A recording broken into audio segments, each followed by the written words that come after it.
ഞങ്ങൾക്ക് പ്രോഗ്രാമുള്ള ഡേ ആണ്. മേക്കപ്പും കാര്യങ്ങളൊക്കെ എൻ്റെ കസിൻ്റെ വീട്ടിലാണ്. അപ്പോൾ ഞാൻ അങ്ങോട്ടേക്ക് പോകും. എനിക്ക് ചെറിയൊരു അബദ്ധം പറ്റിയിട്ടുണ്ടായിരുന്നു. ഞാൻ തല കുളിക്കാൻ വൈകിപ്പോയതുകൊണ്ട് മുടി വേഗത്തിൽ ഉണങ്ങിയിട്ടുണ്ടായി. പിന്നെ അവരെ വീട്ടിലെത്തിയിട്ട് ഹെയർ ഡ്രയർ ഒക്കെ വെച്ചിട്ടാണ് മുടി ഉണക്കിയത്. ഇത് ഞാൻ ഫസ്റ്റ് ടൈം ആട്ടോ യൂസ് ചെയ്യുന്നത്. അതിൻ്റെ ചെറിയൊരു പേടി ഉണ്ടെങ്കിലും പക്ഷേ ഓക്കെയാണ്, നന്നായിട്ട് ഉണങ്ങിയിട്ടുണ്ട്. ഇതാണ് ഞങ്ങളുടെ മേക്കപ്പ് ചെയ്യാൻ വന്നിട്ടുള്ള ഏട്ടൻ. ഞാനും കസിനും പഠിച്ച ഡാൻസ് കോളേജിലെ സ്റ്റുഡൻ്റ് ആയിരുന്നു ഈ ഏട്ടൻ.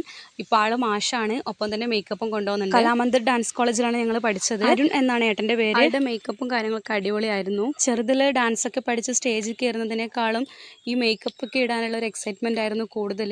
ഡാൻസൊക്കെ പഠിച്ച ആൾക്കാർക്ക് അത് മനസ്സിലാവും. പ്രോഗ്രാമിന് ഞങ്ങൾ രണ്ട് മാത്രം ഉണ്ടായിരുന്നതുകൊണ്ട് ഞാൻ മേക്കപ്പ് ചെയ്യുന്ന ടൈമിൽ അവൾ കോസ്റ്റ്യൂം നോക്കുകയാണ് ചെയ്തത്. സോ എൻ്റെ മേക്കപ്പ് ചെയ്യുമ്പോഴേക്കും അവൾ കോസ്റ്റ്യൂം ഇട്ട് റെഡി ആയിട്ടുണ്ടായിരുന്നു. അതിനുശേഷം ഞാനും കോസ്റ്റ്യൂം ചേഞ്ച് ചെയ്തു. അപ്പോഴേക്കും അവളുടെ മേക്കപ്പ് സ്റ്റാർട്ട് ചെയ്തിട്ടുണ്ടായിരുന്നു. അങ്ങനെ അവളുടെ മേക്കപ്പ് കഴിഞ്ഞതിന് ശേഷം എൻ്റെ ഹെയർ സെറ്റ് ചെയ്യാൻ വേണ്ടിയിട്ട് തുടങ്ങി. നോർമലി ഞങ്ങൾ ഹെയർ സെറ്റ് ചെയ്യുമ്പോൾ ലോങ് ഹെയർ പിന്നീട് അടിയിൽ കുഞ്ചലൊക്കെ കെട്ടിയിട്ടായിരുന്നു ചെയ്യാറുള്ളത്. നമ്മളൊരു ചേഞ്ച് ആയിക്കോട്ടെ എന്ന് കരുതി കേളി ഹെയർ ആണ് ഞങ്ങൾ ഉപയോഗിച്ചിട്ടുണ്ടായിരുന്നത്. ഞങ്ങളുടെ ഫൈനൽ ലുക്ക് ഇതാണ്. അപ്പോൾ നിങ്ങൾക്ക് ഇഷ്ടപ്പെട്ടോ ഇല്ലയോ എന്ന് കമന്റ് ചെയ്യണം. വീഡിയോൻ്റെ കൂടെ ഞങ്ങളുടെ പ്രോഗ്രാമിൻ്റെ ചെറിയൊരു ക്ലിപ്പും ഞങ്ങളുടെ ഫോട്ടോസും കൂടെ ആഡ് ചെയ്യുന്നുണ്ട്. പ്രോഗ്രാമിൻ്റെ വീഡിയോ ആയാലും ഫോട്ടോസ് ആയാലും നിങ്ങൾക്ക് ഇഷ്ടപ്പെട്ടോ ഇല്ലയോ എന്ന് നിങ്ങളുടെ അഭിപ്രായം കമൻറ്റായിട്ട് എഴുതണം. അപ്പോൾ ഇന്നത്തെ വീഡിയോ ഇത്രയേ ഉള്ളൂ. വീഡിയോ ഇഷ്ടപ്പെട്ടാൽ എല്ലാവരും ലൈക്ക് ചെയ്യുക, കമൻറ്റ് ചെയ്യുക, അപ്പോൾ സബ്സ്ക്രൈബും കൂടി ചെയ്യുക. അപ്പോൾ ഓക്കെ, ബൈ.